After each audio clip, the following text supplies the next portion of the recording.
جزاك الله خيرا وبارك الله فيك. سائلكنina waxa uu yiri maalmahan xanuunkan faafay uu jiro dadku marka ay tukanayaan ay safka ku tukanayaan meelaha qaar kood waxa dhacda in ay dadku kala durkaan oo labadii qof mitir ay kala durkaan iyagoo hal safun wada xisaabsan arintaasi sax miyay tahay marka la tukanayo in dhinacyada la isa saaro xukunkeeda marka horeba culimadu waxay u badan yihiin inay sunno tahay in labada qof ay kala durkaana ay tahay makruuh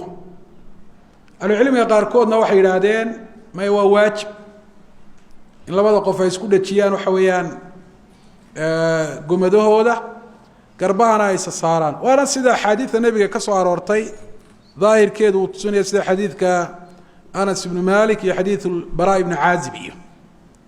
laakiin marka ay daruura jirto xanuunka iyo laga baqanayo cilmiga in badan oo kamidi waxay fatwoodeen arintaasi inay banaan tahay xataa hadii la yiraahdo waa waajib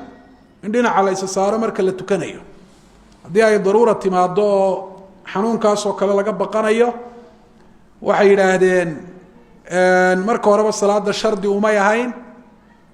in dhinacyada la isa saaraa oo lama oranayo salaadii ansixi mayso hadii la kala durko waxa uu badanayahay waa inay waajibaad waajibaadkana waa laga tagi karaa inda daruura oo waxa loo yaqaano daruuradu xaraantana way xalaalaysaa waajibaadkana way ridda walaysa waajibun bil iqtidaarin wala muharramun ma'a diraarin takale in jamaacadii la tukado